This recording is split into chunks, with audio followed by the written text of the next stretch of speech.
trois poses.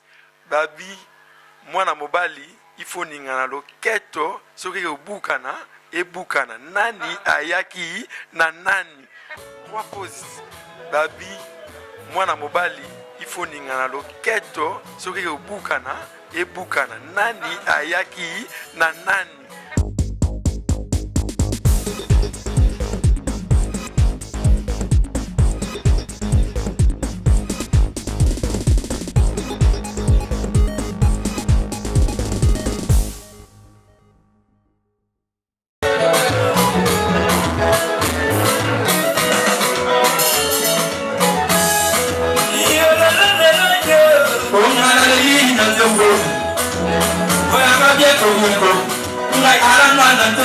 Applaudissez s'il vous plaît, applaudissez, applaudissez, applaudissez. Le banana de mon nom.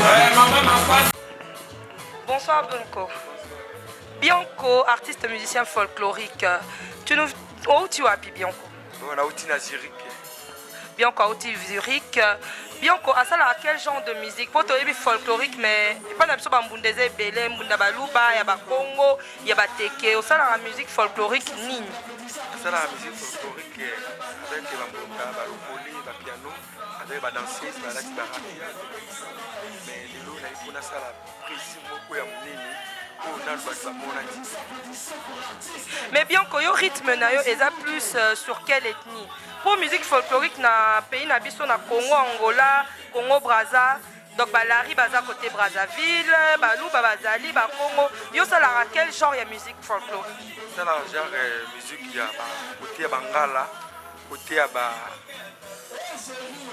Bangala ba rythme ba odéon. Donc, Bangala, Losako, ceux qui n'ont pas bien corrigé, ici la juge de Starling à la mania.net.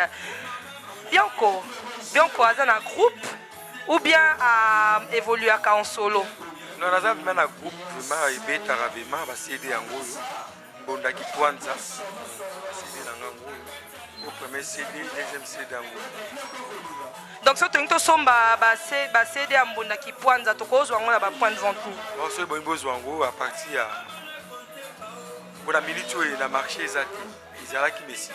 Il faut produire sur la CD à partir de Chic Mondou qui a la lycéenne, vous ressentez que non, la vidéo vous allez, va participer, va aller à la Genève. Donc, Pati Bofondo, le grand producteur manager, Mbotene Yangoyo. Donc voilà, Bianco, artiste musicien. Donc, si on a posé à Bianco, pour la fête, pour le mariage, numéro de téléphone, on peut s'abisso, on a chez Bisso News, de qu'on a Bisso Yeyo, oh, Bokenaka Koluko, Mbunda, DJ Oni. Donc, Bianco, il y a le lobby à Zali, n'est-ce pas? Oui, Zali. Mbunda Kipwanza, tokendo yo kango abiso chez Bisso News ya biso yango. Tokendo bien ko la mbunda lokele ba clip et salami. Bon clip na arrêté ki yango, mais na to ça là c'est pour album, troisième album, na bisana ba clip mala moko.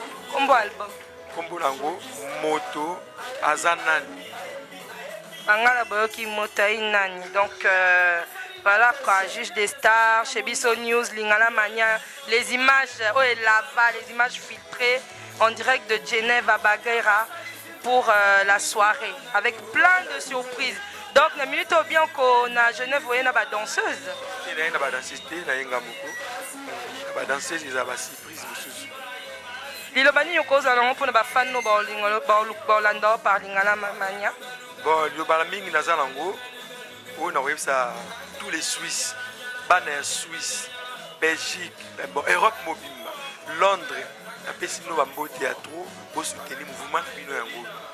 Le lot de musique qui a côté de Bétamar, surtout des dates pour soutenir Bino, Pati Bazali, Richman Bazali, Greville Zolamboa. Greville Foutila Boabima et Moko, donc viens à Bonoit.